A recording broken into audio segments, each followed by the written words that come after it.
see you move like that. Like what? Like that. Let me see you move like that.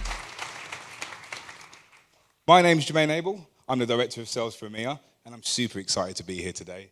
But before we get started on our session, let's have a quick look at what Venatus do.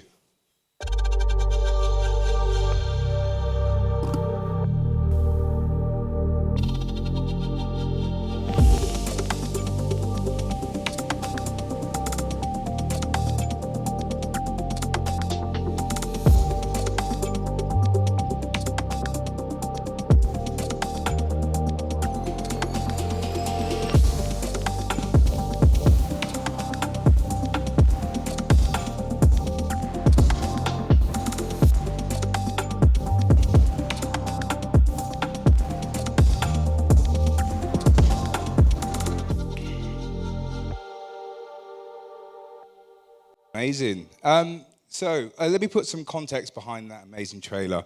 So Venatus are an ad tech platform that specializes in reaching gamers and gaming audiences. Put simply, we sell ads on behalf of some of the biggest and best players in the business. Never before has the industry seen such a wide array of premium gaming publishers all in one place, offering brands a wide range of creative solutions both in, around, and away from the game. We're super proud to be one of the first that's ever been awarded the prestigious IAB Gold Standard 2.1 in our unwavering commitment to leading the way for gaming ad industry best practice. Thank you to the IAB for yet again putting on such an amazing event. It's great to see so many faces here, and it keeps on growing each and every year. It was pretty much COVID and that lockdown period that really highlighted the power of gaming. Entertainment choices were limited and people started to flock to gaming in droves. And then in 2021, the IAB created the Gaming and Esports Framework, and they designed this to help countless better understand the opportunity that gaming presents, and then provide the industry with some standardization over things like terminology and some measurements. We all saw that spike, right? But what we didn't realize is that gaming has actually kept on getting bigger over the years. Look, I am definitely biased. I work in gaming, but I do think gaming is the best sector in entertainment. It's so diverse. I play games with my kids, my mum plays games, and there are just so many different ways to play. You've got your PC, your mobile, tablet, console. It's just so much depth to some of the characters and the storylines that a lot of them have quite easily made that transition, right, to TV and film, and made brand new fans that have never even played the game in the first place. We now live in a world where gaming is actually bigger than the total populations of India and China combined. But if I went around the room and asked everyone individually why people play games, I'm pretty sure I'd get a dozen different answers. Because regardless of the stats, the events, and the salespeople doing education pieces like this, a lot of people just don't get it. They don't get games, they don't get why people play games, and they don't really get the impact that gaming has. And I think understanding these motivations are key to really trusting the gaming audience. I think our job here today is to explore why people play games. And with that, it gives me great pleasure to introduce our Head of Sales Strategy at Venatus, Laura Ballesteros, who is joined by our Senior Custom Research Manager at GWI, Charlie Staples, and they're going to be presenting some headline findings from our biggest ever white paper onto why people play games. I'll be back for the panel in a little bit.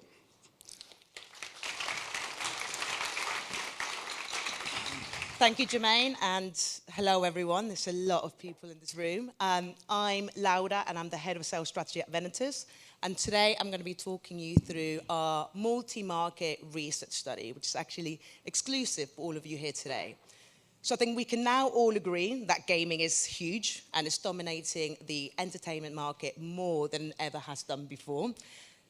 But there are still brands that are still a bit hesitant when it comes to entering the space. And we think that the first thing we need to really understand is, why do people play games? Why is there such passion in this space? Why are these gaming communities getting stronger? Are there preferences when it comes to who people choose to play games with? several different questions. And in order to be able to answer these questions, we partnered with GWI, a global research leader, to commission a multi-market study to give us a diverse view when it comes to global gaming. And we've got Charlie from GWI here with us today.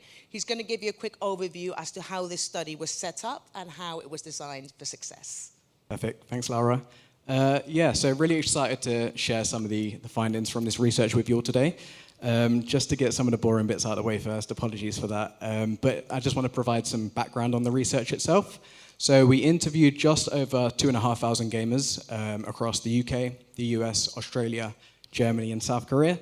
And we asked them about a wide range of topics, so everything from the types of gaming media content that they were consuming, all the way through to the different types of ads that they'd been exposed to. So there's lots of really rich data in there, and we're going to take you through some of the most interesting insights. So just to add some context as to why we did this study, we think it's vital for brands to really understand players' motivations in this space so that they actually have a better understanding of the type of platforms and environments they're activating across. So the first thing is we looked into, why do people actually play games? The research showed that the majority of gamers play games because of the escapism it actually provides. They find it as a way to be able to relax and to de-stress. But then, on the other hand, gaming has become a huge part of how people socialize, with a big percentage of gamers saying that they like to play games with their real friends. And we're really finding that gaming is becoming that new, meetup spot for so many different people. Yeah, you're exactly right. So we're seeing in the data that gaming is as much about the social experience as it is the gaming element itself. And to put that into some context for you, we actually see that amongst Gen Z gamers in the US, it's 8 out of 10 of those who express that they're playing video games as a means to connect with their real life friends. So it's clearly a place where friendships are being built and memories are being made, especially amongst those younger generations. Definitely. And then finally, there was actually a very impressive amount of gamers that said they play games in order to enhance family time. It's a time for bonding, with parents saying that they're actually playing games with their kids for over 1.5 hours each single week. So for any brand that is really looking to be at the forefront of that super important family time, gaming is a really effective way to be able to do this. Yeah, that's exactly right. And we're seeing amongst the fathers who game, it's about half of them who are spending that time playing those video games with their children. So as you say, it's a great opportunity for brands to reach the entire family unit across those generations. We then looked into gaming consumption. So these are the sort of insights that we actually love sharing with the brands that we work with. And that's reminding brands that when it comes to engagement within gaming, it doesn't stop within the games themselves. Playing the actual games is only one individual touch point. The research showed that over 42% of gamers actually consume gaming content away from the game every single week. So this can be anything from gaming reviews to hints to tips. And this is really a reminder of why these gaming communities are becoming bigger and stronger than ever before. Yeah, and we're seeing in the data, as you say, gamers are trying to squeeze as much out of that experience with games as possible. We've got this stat, 42% here. When we actually look at console gamers, it's 6 in 10 who are actually engaging or consuming some form of gaming media, just beyond playing games. So they're doing that on a weekly basis. So as you say, that's things like commenting on forums, reading reviews, subbing to Twitch streamers. So there's, this hyper level of engagement amongst gamers with the content that they're consuming. And essentially that means that for brands, there's so many different entry points to then reach those gamers. And look, to really be able to get these gamers on board as a brand, we believe it's super important to be able to offer gamers a unique, authentic experience. And one of the best solutions out there to be able to do this successfully is in-game native ads. Our research showed that over a third of gamers agree that in-game ads actually enhance their gaming experience. So this could be anything from video within the game to in-game billboards. These sort of activations are actually making the gaming experience feel more real and more unique. And the research shows that gamers actually want more of these types of activations. And there's so much impressive data around those in-game ads. So not only do gamers show really strong recall rates of being able to remember seeing those ads and the brands that are advertising via this ad format, but those ads are actually much more likely as well to incite like real tangible follow-up actions. So actually visiting the brand's website or following the brand on social or purchasing from the brand. So among gamers who are exposed to an in-game ad, it's about half of them who take some form of follow-up action. So we're seeing really strong conversion from exposure to follow-up. Yeah, and these sort of insights, I'm sure we can all agree, are vital for any brand that is still slightly unsure when it comes to using gaming platforms as part of their marketing strategies. You know, any planner here, I'm sure will agree that when it comes to ad recall or ensuring that your campaign is memorable, these are two things that you'll be looking to for planning any activation.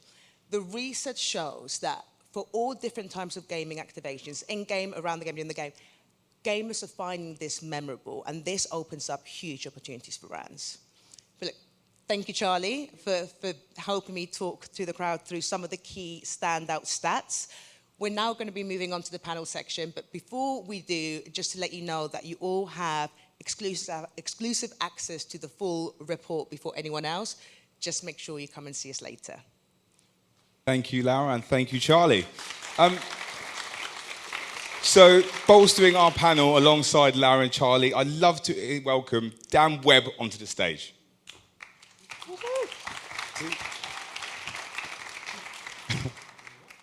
I didn't think you were coming there for a second. So Dan, I've had the pleasure of working with Dan for like the last 10 years.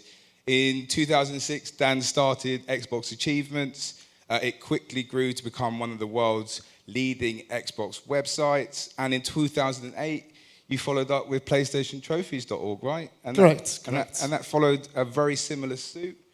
2 decades later, Dan and his team have still one of the most vibrant gaming communities on the internet. Dan, look, a lot of the gaming research is looking at communities, right? And they've been growing hugely over the last few years.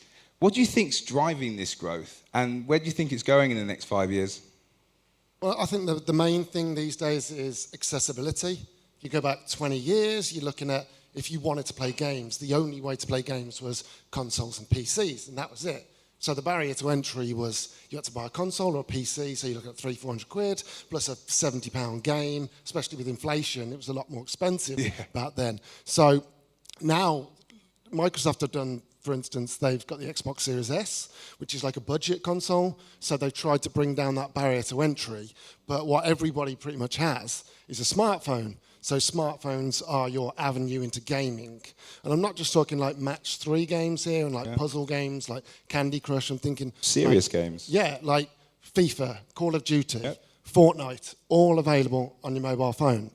And like not just that as well, because of like innovations in cloud gaming as well. It means that you can actually play console games via the internet on your phone. And because obviously you can do Bluetooth as well, you can put through a controller and you can basically take the experience that you've got at home and take it anywhere on the road with you. So like, that kind of accessibility then opens you up to more experiences. I almost look at them as like gateway games. People start with a game on their mobile phones and then they'll go, oh, I like video games. I'll move on to a console. I don't mind that barrier of entry now because they've sampled it, basically. And not just that, you can play video games via browsers, like proper like Xbox games in your browser, smart TVs on top of that. I think so many people play so many different types of game at the same time, right? Exactly. And it depends on the person. Like someone might like a shooter or an RPG or a puzzle games or story games. And it doesn't matter what your preference is, there's a platform for that. Which is why I think kind of the accessibility of gaming now, when it's, you know, at a price point and in many cases is free to play, we're starting to see a huge growth in this sector, and there's pretty much something for everyone, right? Charlie, you've probably had the best look at the research out of all of us. What do you think are driving the success of games and the growth? Yeah, so you mentioned at the beginning of the presentation, COVID. While we were all locked down, confined at home, not only was video games a way for us to entertain ourselves, but it, as we've mentioned earlier today, it acted as like a way to socialize with friends and family and talk to people. And, you know, post-pandemic, once lockdowns ended, actually, that increased kind of appetite for gaming has largely been maintained. So COVID was, instrumental in the growth of gaming. But then you might think, I think what's particularly interesting is who it's grown most amongst. So you might imagine that it's just more younger males who are gaming, which of course there are more younger males who are gaming. But we've seen, really strong levels of growth across gender, income segments, generations too. We've actually captured in GWI's core data set, we've actually seen that amongst those aged 55 and over the past 2 years, they're now 32% more likely to be gaming than they were before then. Yeah, so lots of large growth. In terms of where I see it going in the future, I think we can look towards Gen Z. And again, an interesting insight that we've seen is that Gen Z are now more likely to be playing video games than they are to be consuming any form of TV content. So I think it's here to stay. Yeah, it's interesting. Very exciting. I mean, it's good that you highlighted kind of COVID and that lockdown period, right? It's a very tough time for a lot of people.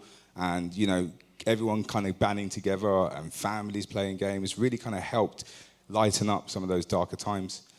Laura, from a media point of view, I'm sure there are many reasons why they should be getting engaged. But from your perspective, why should media agencies and brands be getting more involved in gaming at the moment? I think we've already seen huge growth in the media landscape. I mean, if not, these sort of events wouldn't be taking place and there wouldn't be so many people here. I do think the diversity within gaming has played and will play a big part. Like, if you look at the last 5-10 years, the variety of games that are out there has meant that we have such a diverse gaming audience. Yeah. And it's no longer your stereotypical gamer.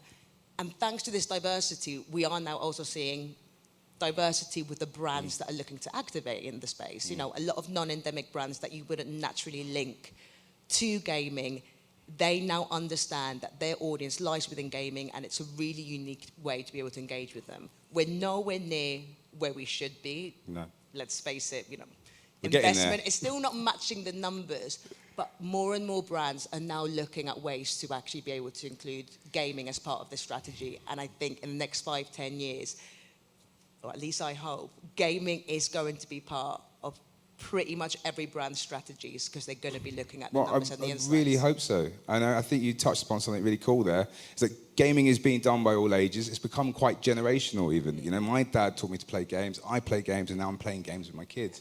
And that obviously opens up a wealth of different brands across kind of all different ages and stuff. So it's actually a good segue. Look, Charlie, I know that there is a huge amount of data around gaming. I think that's an opportunity in itself. But from that kind of, what do you see as some of the biggest opportunities for brands to get into gaming? Well, I think now's as good a time as ever for brands to get into gaming, because, as you say, there's just so much data to help support them take that first step into having some sort of presence in the gaming media landscape. As you mentioned, particularly non-endemic brands, because the data is showing just how diverse gamers are. So there are so many different types of consumers that there's just a huge amount of crossover potential between gaming and basically any category. And that then lends itself to the idea that you should at least have some level of marketing spend in gaming media, because if not, it's such a hugely missed opportunity, especially when it comes to increasing your incremental reach for your kind of existing marketing efforts. 100%. Yeah, having no presence is, Yeah, you have to be there, you have to be in it to win it, so to speak. Dan, looking from a community perspective, what do you think are the biggest opportunities for brands coming up in gaming at the moment? Well, when I got into the industry like 20 years ago, it was about 18 to 34 males. Yeah. That was it. Every pitch meeting was, this is the market we want to reach. But because of the diversity stuff you guys have been talking about, that has moved on, 20 years massively. Mm-hmm. Because it's not just the people that play games, it's the people that make games now. The tools are easier to make games. So people can pick up the dev tools and make games for themselves. So that will then reach a different audience. So the diversity starts reaching different groups of people. So, and things like Game Pass as well. It's like you as a father could basically get Game Pass, and then your family, your kids can play different things, whereas it used to be your dad would buy FIFA and you'd have to play FIFA. You're stuck with it. That was it, yeah. So now there's just different pathways into playing different games, which basically opens up the audience massively. Yeah, I think there's something in gaming for everyone. It really just depends on what floats your boat, to be brutally honest. So look, thank you to an amazing panel. Your perspectives and insights are greatly, greatly appreciated. Just to summarize, I really hope the session's been informative. I do feel like gaming is getting bigger and better, and more people kind of waking up to that. But in some instances, there's still quite an education process, to be done. And to that effect, please remember, we are offering our research paper exclusively to the people in this room today. That should help a lot. Look forward to catching you after the event to talk a little bit more, to play some games. Thank you for your time. Let me see you move like that.